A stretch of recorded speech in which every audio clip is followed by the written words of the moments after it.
Friends, परिपूर्ण जेवण आपल्या यूट्यूब चॅनलवरती तुमच्या सर्वांचं मनापासून स्वागत।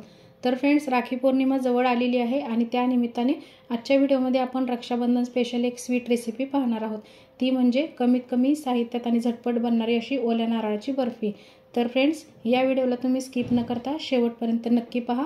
त्याचबरोबर तुम्हाला व्हिडिओ आवडल्यानंतर लाईक करायला विसरू नका। चला तर मग आता आपण रेसिपीला सुरुवात करूयात। तर सर्वात आधी इथे मी 2 ते 3 नारळ स्वच्छ धुवून पुसून घेतलेले आहेत।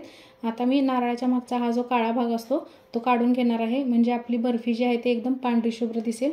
तर इथे मी बटाटा सोलण्यासाठी जे पिलर वापरतात त्याने नारळाची साल काढत आहे। अशा प्रकारे नारळाचा पाठीमागचा काळा भाग काढून घेतल्यामुळे बर्फी आपली पांढरी शुभ्र तर दिसणारच आहे, त्याचबरोबर खायलाही टेस्टी लागेल। तर आता इथे सर्व नारळांच्या साली काढून झालेल्या आहेत। या नारळाचे आता मी लहान लहान तुकडे करून घेणार आहे। तुकडे लहान लहान करायचे आहेत, कारण की ते आपल्या मिक्सरच्या भांड्यामध्ये घालून त्याला बारीक करून घ्यायचं आहे। नारळाचे तुकडे जर खूप मोठे मोठे केले तर ते मिक्सरच्या भांड्यामध्ये लवकर बारीक होणार नाहीत।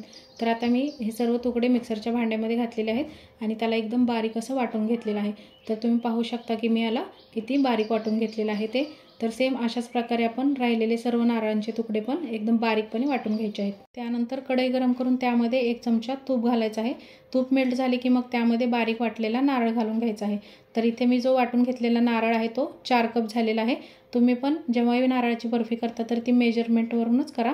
तर इथे आता याला आपल्याला 5 ते 7 मिनिटांपर्यंत परतून घ्यायचं आहे। जोपर्यंत या नारळामधील ओलसरपणा थोडासा कमी होत नाही तोपर्यंत याला आपल्याला परतून घ्यायचं आहे। गॅसची फ्लेम मीडियम ठेवायची आहे। तर आता इथे 5 ते 7 मिनिटे झालेली आहेत आणि नारळातील थोडासा ओलसरपणाही कमी झालेला आहे। तर आता या स्टेजवरती मी इथे 1 कप दूध घालत आहे।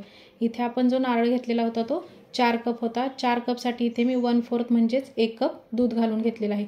दूध घातल्यानंतर पण याला आपल्याला 3 ते 4 मिनिटांपर्यंत व्यवस्थितपणे परतून घ्यायचं आहे।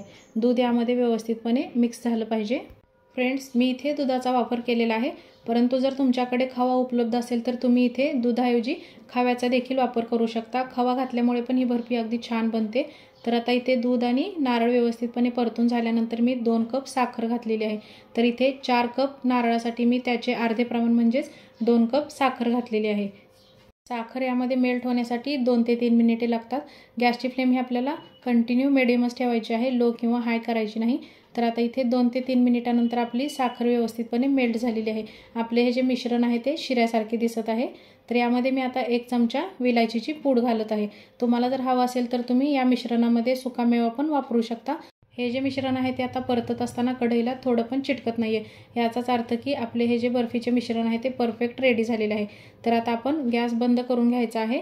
त्यानंतर हे मिश्रण सेट करण्यासाठी एका ताटाला थोडंसं तूप लावून घ्यायचं आहे आणि ते तूप आपल्याला ताटामध्ये व्यवस्थितपणे पसरून घ्यायचं आहे, म्हणजे आपले जे मिश्रण आहे ते ताटाला चिटकणार नाही। आणि आपले हे जे बर्फीचे मिश्रण आहे ते गरम असेपर्यंतच आपल्याला ताटामध्ये घालून व्यवस्थितपणे सेट करून घ्यायचं आहे। आपली ही बर्फी एकदम प्लेन आणि व्यवस्थित दिसण्यासाठी इथे मी एका वाटीला थोडंसं तूप लावून घेतलेलं आहे आणि अशा पद्धतीने मी वाटीने याला व्यवस्थितपणे सेट करून घेत आहे, म्हणजे आपली जी बर्फी आहे ती एकदम प्लेन आणि छान अशी दिसणार आहे। तर इथे तुम्ही पाहू शकता की वाटीने मी किती छान पद्धतीने सेट करून घेतलेलं आहे ते। फ्रेंड्स, मी आपल्या चॅनलवरती ओल्या नारळाच्या वड्या कशा बनवायच्या त्याची पण रेसिपी अपलोड केलेली आहे। तर त्याची लिंक मी खाली डिस्क्रिप्शन बॉक्समध्ये देणार आहे, तर तोही व्हिडिओ तुम्ही आपल्या चॅनलवरती जाऊन पाहू शकता। हे सर्व व्यवस्थितपणे सेट झाल्यानंतर त्यावरती काजू, बदाम आणि पिस्ताचे काप घालायचे आहेत। आता आपण रक्षाबंधन स्पेशल बर्फी बनवत आहोत म्हणल्यानंतर त्यामध्ये सुकामेवा हा घालायलाच पाहिजे। तर आता हे सर्व व्यवस्थितपणे पसरून झाल्यानंतर वाटीने अगदी हलक्या हाताने त्यावरती प्रेस करायचं आहे, म्हणजे ते मिश्रणासोबत सेट होईल आणि पडणार नाही।